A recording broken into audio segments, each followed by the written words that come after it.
شروع اللہ کا نام لے کر جو بڑا مہربان نہایت رحم والا ہے۔ حامیم، اس کتاب کا اتارا جانا اللہ کی طرف سے ہے جو غالب ہے، دانا ہے۔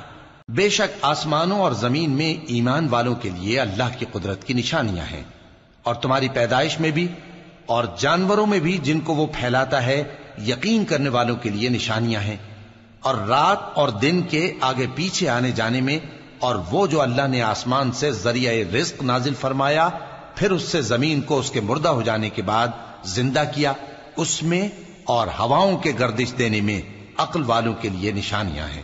یہ اللہ کی آیتیں ہیں جو ہم تم کو سچائی کے ساتھ پڑھ کر سناتے ہیں، تو یہ اللہ اور اس کی آیتوں کے بعد کس بات پر ایمان لائیں گے؟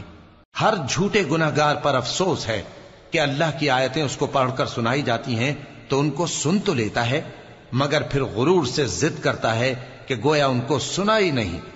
سو ایسے شخص کو دکھ دینے والے عذاب کی خوشخبری سنا دو، اور جب ہماری کچھ آیتیں اسے معلوم ہوتی ہیں تو ان کی ہنسی اڑاتا ہے۔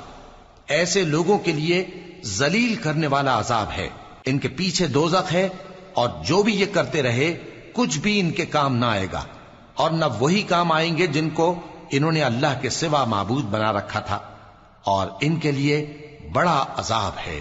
یہ ہدایت کی کتاب ہے، اور جو لوگ اپنے پروردگار کی آیتوں سے انکار کرتے ہیں ان کو سخت قسم کا درد دینے والا عذاب ہوگا۔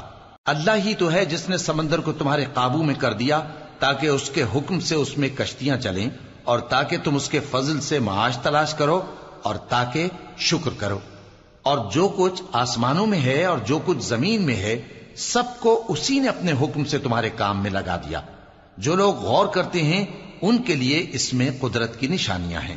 مومنوں سے کہہ دو کہ جو لوگ اللہ کے ان دنوں کی جو اعمال کے بدلے کے لیے مقرر ہیں توقع نہیں رکھتے، ان سے درگزر کریں تاکہ اللہ ان لوگوں کو ان کے اعمال کا بدلہ دے۔ جو کوئی عمل نیک کرے گا تو اپنے لیے، اور جو برے کام کرے گا تو ان کا ضرر بھی اسی کو ہوگا، پھر تم اپنے پروردگار کی طرف لوٹ کر جاؤ گے۔ اور ہم نے بنی اسرائیل کو کتاب ہدایت اور حکومت اور نبوت بخشی اور پاکیزہ چیزیں عطا فرمائیں، اور اہل عالم پر ان کو فضیلت دی، اور ان کو دین کے بارے میں دلیلیں عطا کی، تو انہوں نے جو اختلاف کیا تو علم آ چکنے کے بعد آپس کی ضد سے کیا۔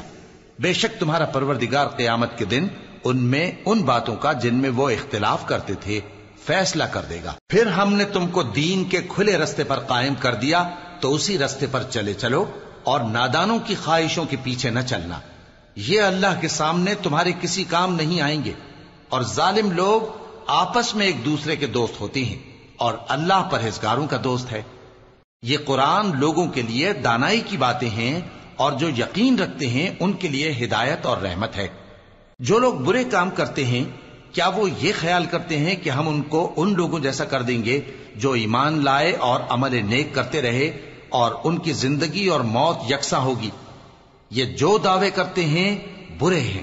اور اللہ نے آسمانوں اور زمین کو حکمت سے پیدا کیا ہے، اور تاکہ ہر شخص اپنے اعمال کا بدلہ پائے، اور لوگوں پر ظلم نہیں کیا جائے گا۔ بھلا تم نے اس شخص کو دیکھا جس نے اپنی خواہش کو اپنا معبود بنا رکھا ہے، اور باوجود جاننے بوجھنے کے گمراہ ہو رہا ہے؟ تو اللہ نے بھی اس کو گمراہ رہنے دیا، اور اس کے کانوں اور دل پر مہر لگا دی، اور اس کی آنکھوں پر پردہ ڈال دیا۔ اب اللہ کے سوا اس کو کون راہ پر لا سکتا ہے؟ تو کیا تم لوگ نصیحت نہیں حاصل کرتے؟ اور کہتے ہیں کہ ہماری زندگی تو صرف دنیا ہی کی ہے، کہ یہی مرتے اور جیتے ہیں، اور ہمیں زمانہ ہی ہلاک کر دیتا ہے، اور ان کو اس کا کچھ علم نہیں، محض قیاس آرائیاں کرتے ہیں۔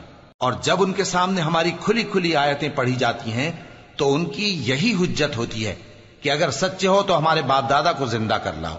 کہہ دو کہ اللہ ہی تم کو جان بخشتا ہے، پھر وہی تم کو موت دیتا ہے، پھر تم کو قیامت کے روز جس کے آنے میں کچھ شک نہیں تم کو جمع کرے گا، لیکن بہت سے لوگ نہیں جانتے۔ اور آسمانوں اور زمین کی حکومت اللہ ہی کی ہے، اور جس روز قیامت برپا ہوگی اس روز اہل باطل خسارے میں پڑ جائیں گے۔ اور تم ہر ایک فرقے کو دیکھو گے کہ گھٹنوں کے بل بیٹھا ہوگا، اور ہر ایک جماعت اپنی کتاب اعمال کی طرف بلائی جائے گی۔ جو کچھ تم کرتے رہے ہو آج تم کو اس کا بدلہ دیا جائے گا، یہ ہماری کتاب تمہارے بارے میں سچ سچ بیان کر دے گی. جو کچھ تم کیا کرتے تھے ہم لکھواتے جاتے تھے. اب جو لوگ ایمان لائے اور نیک کام کرتے رہے ان کا پروردگار انہیں اپنی رحمت کے باغ میں داخل کرے گا. یہی کھلی کامیابی ہے. اور جنہوں نے کفر کیا ان سے کہا جائے گا کہ بھلا ہماری آیتیں تم کو پڑھ کر سنائی نہیں جاتی تھیں؟ مگر تم نے تکبر کیا اور تم نافرمان لوگ تھے. اور جب کہا جاتا تھا کہ اللہ کا وعدہ سچا ہے اور قیامت میں کچھ شک نہیں تو تم کہتے تھے ہم نہیں جانتے کہ قیامت کیا ہے، ہم اس کو محض خیالی سمجھتے ہیں اور ہمیں یقین نہیں آتا. اور ان کے اعمال کی برائیاں ان پر ظاہر ہو جائیں گی اور جس عذاب کی وہ ہنسی اڑاتے تھے وہ ان کو آ گھیرے گا. اور کہا جائے گا کہ جس طرح تم نے اس دن کے آنے کو بھلا رکھا تھا اسی طرح آج ہم تمہیں بھلا دیں گے، اور تمہارا ٹھکانہ دوزخ ہے اور کوئی تمہارا مددگار نہیں. یہ اس لیے کہ تم نے اللہ کی آیتوں کو مذاق بنا رکھا تھا اور دنیا کی زندگی نے تم کو دھوکے میں ڈال رکھا تھا. سو آج یہ لوگ نہ دوزخ سے نکالے جائیں گے اور نہ ان کی توبہ قبول کی جائے گی. پس اللہ ہی کے لیے ہر طرح کی تعریف ہے جو آسمانوں کا مالک ہے اور زمین کا بھی مالک اور تمام جہانوں کا پروردگار ہے. اور آسمانوں اور زمین میں اسی کے لیے بڑائی ہے اور وہ غالب ہے، دانا